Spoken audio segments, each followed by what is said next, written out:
we're going to show you.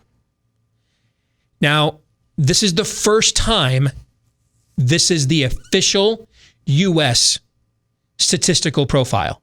It has been the U.S. statistical profile for months, because a lot of this data we're about to show you, we have shown you on this show for months.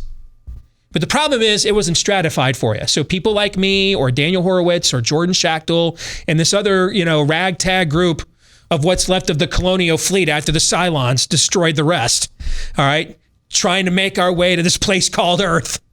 We have had to piece this independently together, meaning the CDC puts this data out there whole cloth.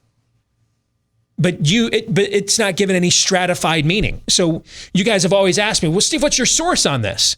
And I can't send you to a link because it's my own proprietary work with the CDC's actual data. For you to see it yourself would mean you'd have to recreate my work. You know what I'm trying to say? Right. Like I'm taking their data and then putting it in a form that makes sense to you. But I can't supply you a link because it's often our own work as independent researchers. Involved in that, if you do not believe it or you just want to verify it, then you have to go through that process yourself, and which you are entitled to, and you can poke holes into it, and then we can make each other better. Right. But just whole cloth denying it because there's no link. But that's going to take you hours of work. Yeah. I know, because that's what it takes me. Okay? It's going to take you hours, and I do this professionally. It takes me hours of work. I couldn't imagine doing this like as an amateur sleuth and not even knowing where to begin. All right? So for the very first time ever, we can now show you the official stratified. And what's the date today? August 11th.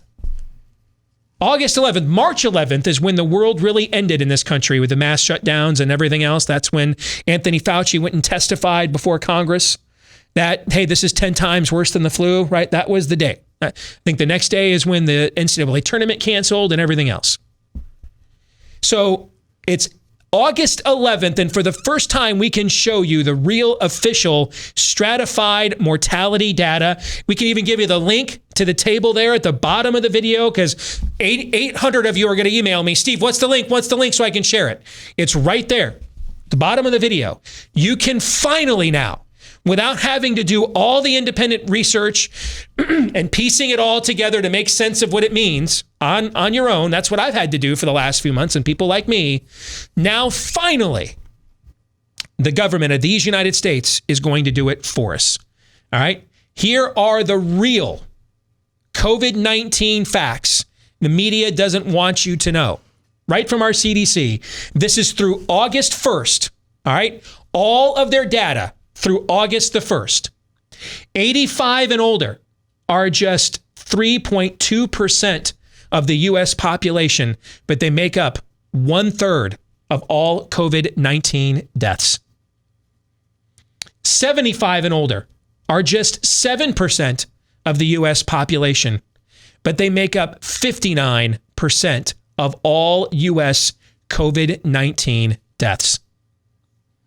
54 and younger are 70% I'm sorry. 70% of all U.S. citizens are 54 and younger. And yet 54 and younger are just 8% of all COVID-19 deaths. Again, this is through August the 1st.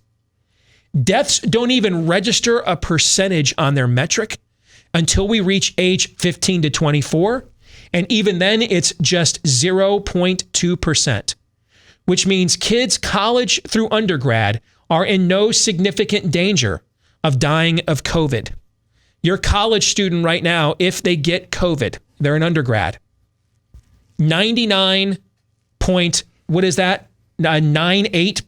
percentage that they will recover if they get it. If they get it. If they get it. That's the percentage of recovery if you have a college adult, according to our CDC through August 1st. And if they're younger than that, the odds go demonstrably higher. In fact, if you look at the table, I believe it only records, is it 45 deaths total or something like that for kids K through 12 in the entire country of COVID-19.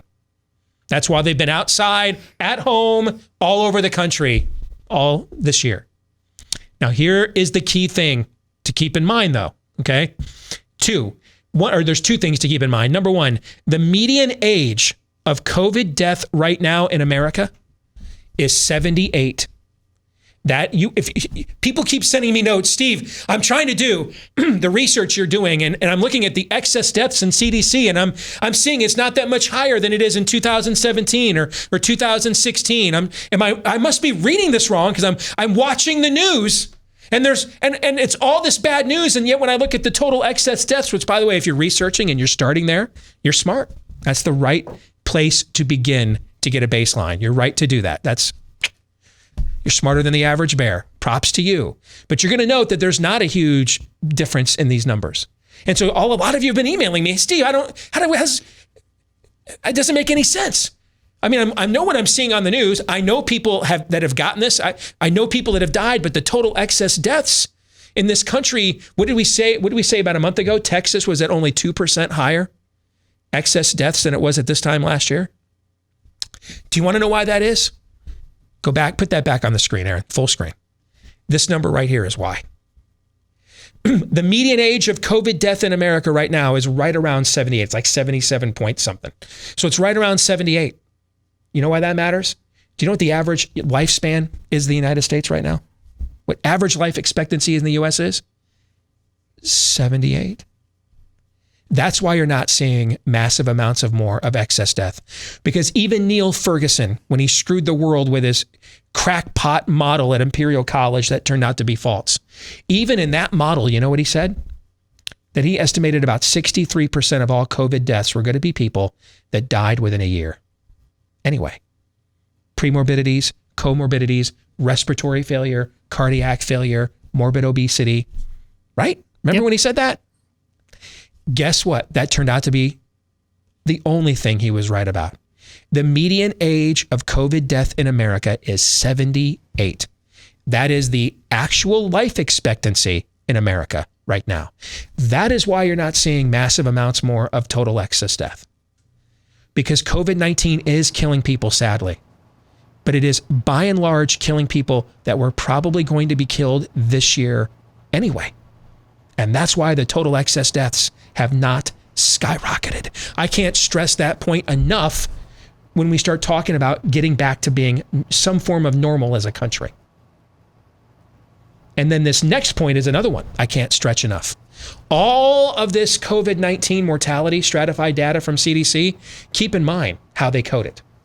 It's all coded as death with COVID, not from COVID. We don't actually officially even know. Now, we can do all the research and give you a pretty good educated estimation. But we don't officially know what the numbers are of people that have died from COVID itself, meaning they weren't going to die until they contracted COVID. And that is the cause of their death. They didn't die in a car accident and test positive. They didn't jump off a building and test positive. They didn't already have diabetes and tested positive. They already didn't have stage 4 cancer and tested positive. They already didn't have respiratory failure and tested positive. Meaning they were otherwise healthy, no comorbidity had presented itself until they contracted COVID and then their body failed. We don't have those numbers. It's August 11th.